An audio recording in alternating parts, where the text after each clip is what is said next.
Welcome to the People Podcast. Our guest today is an Aramean Christian leader, former Israeli army officer, and former Knesset candidate. He is an advocate for the recognition and rights of Aramean Christians in Israel and promotes the preservation of the Aramaic language and culture. He played a key role in getting the Israeli government to officially recognize the Aramean identity. Please welcome Shadi Khalloul. I'd like to welcome Shadi Khalloul to the program today. Welcome to CBN Israel. Shadi is a good friend of CBN Israel. Thank you, Nicole, for hosting me and having me here with you in the podcast. I hope we will discuss very important issues for Christians in Israel. Yeah, this is an absolutely fascinating topic because, of course, Israel is called the Jewish state. Mm-hmm. And yet you have founded an organization that is about Israeli Christians. And so I want you to first tell us about, to explain the identity of Christians. Well, and also we'll start with the population. How many Christians are there in Israel and how long have they been here? You know, things people don't really know. Don't realize that Christians started here. They forgot Christianity started here. Started here. Here in the Holy Land, in Israel, the land of Israel. So yes, it's a very important point to start with. The Christian community here count about 181,000 Christians, about 2% of the Israeli general population. Most of Israeli native indigenous Christians live in proper Israel, which is, I'm not talking, and that's good to point out, I'm not talking about West Bank, which is Judea and Samaria. Mm-hmm. We are talking about proper Israel, which is most of them are in Galilee, Jerusalem, a little bit, and Jaffa, Lud, and Ramle, which is the center of Israel near Tel Aviv, and the majority of them from Haifa, Nazareth, and north, which is Galilee region. So about most of the Christians, 80% of them, live in that part of the country, of the region, geographically in the north, close to the Sea of the Galilee region, and I think we need to welcome more Christians from the world to come and visit our native original towns that unfortunately is not like pure Christian towns, but it's historical Christian towns that developed from Judaism back then, from the Jews who inhabited this region and followed Jesus, the Messiah, and by being called Messianic communities that changed to be called Christians later on. But these people ethnically were Aramaic-speaking Christians who followed Jesus. Some of them were Jews and become called Messianics or Christians today. Okay. And we know that they come from Aramaic background, same like the Jews who came from Aramaic background. That's why Jesus spoke Aramaic, because Abraham, Isaac, Jacob, and all the lineage of, if we go to Judaism, it started from Aramaic people, which we still recognized by the state in 2014 as Aramaic population and not Arabs. Okay. Finally. Okay. Yeah, that's something that you did, that you spearheaded to really push through in the Israeli Knesset, the parliament, to recognize Christians as Aramaic. Exactly. Okay. So first of all, is there a country or are Arameans perhaps in other countries as well, also in Lebanon, Syria? Indeed, of course. The Aramaic people, the Christian native people that come from Aramaic background belong to all denomination of different Eastern Christian churches. Okay. The largest one is known as the Syriac Maronite Church of Antioch, which is based in Lebanon. The second one is the Syriac Orthodox Church of Antioch, which is based in Syria and southeast Turkey, and a little bit in Lebanon too, and a little bit in Iraq. And another one is called the Chaldean Church, it is in Iraq, And another one, it's called the Eastern Church of, or the Syriac Church of the East, which is called the Assyrian Church, which is also north of Iraq.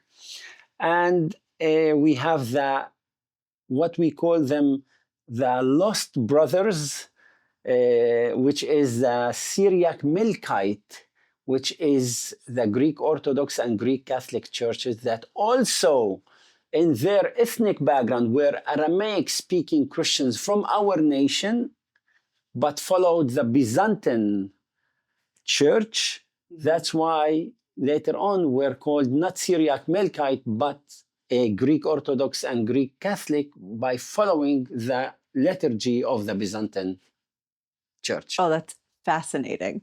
Wow. So I recognize you're wearing, just so if anybody's listening today, Shadi's wearing a pin that is the Israeli flag, and next to it is the Aramaic flag. Aramean flag, yes. Yeah. Not Armenian, Aramean. No, not Armenian. I'll explain that in another podcast, probably. But our neighbors were Armenian, but they are from the north. Yeah, they're the Caucasus. Yes. Yeah, exactly. We are Semitic people that the Jews developed from them. Abraham actually himself was Aramean. A wandering Aramean, my father went down to Egypt and became to a strong and powerful nation. That's amazing. That's from the Bible, right? Yes. The Jews still recite that in Passover, in Agadat Pesach. Oh, okay. Now, is Aramean spoken today? The Aramaic language spoken today by different communities in Syria and Lebanon. Most of the Aramaic people, even those who live in diaspora and migrated from this region of the Middle East, they live in Brazil, they live in Argentina, they live in North America, in Canada, in Europe, in Australia, New Zealand, wherever they are. In all their churches, the liturgy and the sacred language of the church still Aramaic. Okay. Some of them speak it as daily language, like Jesus spoke it. Some of them pray only on that language, and some of them actually have both. Now, some of the people we have, for example, the Syriac Orthodox, were able in Europe to build up institutions and TV and newspapers for the communities, and they still broadcast in Aramaic language. And they have Aramaic language as a daily life language, a modern version of it. And that's why it's not dead until today. And it is 3,000 years at least still in continuity in this region and in the world, and spoken. It is in a danger of annihilation. It is in a danger of dying. That's why the United Nations declared this language as a language of having a risk of being died. And that's why we are doing in our organization, in Israeli Christian Aramaic NGO, and efforts to recognize the language and the people by the State of Israel, at least as citizens of the State of Israel. And thank God Israel recognized us, and if I can say differently from all others, if nations around us, which majority of them are Arabs and Muslim nations, that didn't recognize our Aramaic people as native to the land, while Jews and Israel did. Wow. And we're doing those efforts, at least in this democracy that we call Israel, as a Jewish state and democratic state. And we are succeeding, thank God. Not easy, of course, because we have a lot of, pressure from different threats from surrounding majority of Muslim and Arabs that we live among in the Galilee and in neighboring countries, that threaten the leaders of the churches to forbid us of fully being integrated within the State of Israel and defending Israel as the only state who recognize our people. Tell me, what will change for you now that Israel has recognized. What changes on the ground for Christians here? It's the recognition. People should be aware of, Nicole, that this is not only semantic recognition. So just for changing from Arab, or not changing, fixing the identity status from being recognized or identified as Arab in the state of Israel to Aramaic will allow us to ask for our needs with a better understanding from the states for those needs. Okay. Because when you say Arabs, basically in Israel, Arabs have their own needs: language, identity, culture, whatever, you just name it, any need for a nation. And when you're talking about Aramean and Aramaic being recognized, then similarly to other nations that live within Israel, they have also their needs that will be better understood by the state to be given to them. And that's the strength of the Aramaic identity for Christians.